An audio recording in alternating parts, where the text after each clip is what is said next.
उत्तराखंड में आगामी 30 अप्रैल से चारधाम यात्रा की शुरुआत होने जा रही है। चारों धामों में रिकॉर्ड संख्या में तीर्थ यात्रियों के पहुंचने की संभावना है। केदारनाथ धाम में केदारनाथ मंदिर तक पहुंचने के लिए घोड़े और खच्चर की सवारी भी एक विकल्प है। गौरीकुंड के पास से घोड़ा और खच्चर मिलते हैं। 2022 में काफी संख्या में घोड़े और खच्चरों की मौत की खबर के बाद से उत्तराखंड पशुपालन विभाग काफी सक्रिय रहा है। उसके बाद के यात्रा के दौरान घोड़े खच्चरों की स्थिति को लेकर पशुपालन मंत्री सौरभ बहुगुणा लगातार ठोस कदम उठा रहे हैं। इस बार भी तीर्थयात्री शुरू होने से पहले मंत्री सौरभ बहुगुणा ने कई सार्थक कदम उठाए हैं। उन्होंने कहा कि अब घोड़े और खच्चरों को लेकर पशुपालन विभाग लगातार सकारात्मक पहल कर रहा है। उन्होंने बताया कि कपाट खुलने से पहले घोड़े और खच्चरों की जांच में 12 घोड़े और खच्चरों में एक्वाइन इन्फ्लुएंजा वायरस मिला। जिन पशुओं में एक्वाइन इन्फ्लुएंजा की पुष्टि हुई है उन्हें क्वारंटीन कर दिया गया है। की बात करें तो काफी संख्या में केदारनाथ में घोड़े खच्चर का संचालन होता है, उसकी तैयारी किस तरह चल रही है और कुछ जो जांच वगैरह भी कराई गई क्योंकि स्क्रीनिंग होती है पहले घोड़े खच्चर की, तो क्या कुछ मौजूदा स्थिति है?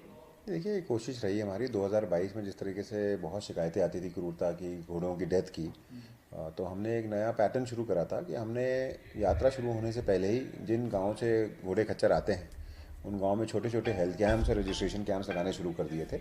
उससे हमारे को बहुत फ़ायदा हुआ क्योंकि जो चोटिल घोड़े थे, कमज़ोर घोड़े थे, बीमार घोड़े थे, जो यात्रा के लिए सूटेबल नहीं थे, उनको हमने ब्लॉक किया था। और उसका फ़ायदा ये हुआ कि 2024-25 में जब यात्रा चली तो सिर्फ 25 घोड़ों की डेथ हुई कंपेयर टू 170-80 घोड़े हमारे 2022 में मरे थे। तो इस बार भी जब हमने अपने कैंप्स लगाने शुरू किए और घोड़ों की टेस्टिंग शुरू करी तो उसमें एक समस्या सामने आई है, जिसमें कि हमने 422 घोड़ों की सैम्पलिंग करी थी। उसमें इन्फ्लुएंजा पॉजिटिव आए हैं 12 घोड़े। और इन्फ्लुएंजा पॉजिटिव जैसे हमारे ह्यूमंस में जैसे हमारे बुखार होता है, ज़ुकाम होता है, खांसी होती है, और उस तरीके से इन्फेक्शन होता है, H3N8 इन्फेक्शन है।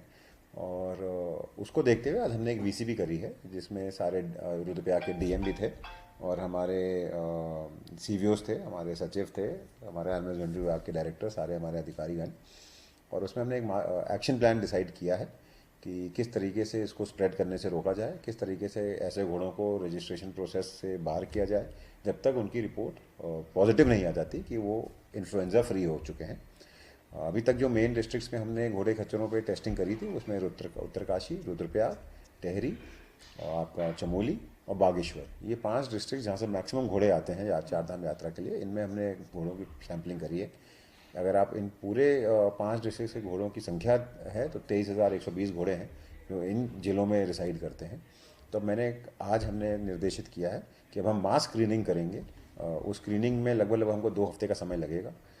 उसके बाद हम मुक्तेश्वर IVSAR में जो है उसमें उनकी रिपोर्ट्स भेजेंगे और 3 घंटे के अंदर रिपोर्ट हमको मिल जाएगी। जो घोड़े पॉजिटिव नहीं होंगे इन्फ्लुएंजा के उनको हम रजिस्ट्रेशन प्रोसेस के लिए फ्री छोड़ेंगे। जो घोड़े पॉजिटिव पाए जाएंगे उसका इलाज सिर्फ यही है कि उनको दवाइयाँ और उनको क्वारंटीन करना पड़ता है और उनको रेस्ट देना पड़ता है 10 से 12 दिन का। और उसके बाद 14 दिन बाद उनका फिर से एक रीटेस्ट किया जाता है। अगर वो पॉजिटिव नहीं है, नेगेटिव हो जाते हैं, तो फिर हम उनको भी यात्रा रूट में जाना अलाउ करेंगे। अगर वो फिर भी पॉजिटिव पाए जाते हैं तो फिर उनको 14 दिन का फिर से क्वारंटीन किया जाएगा।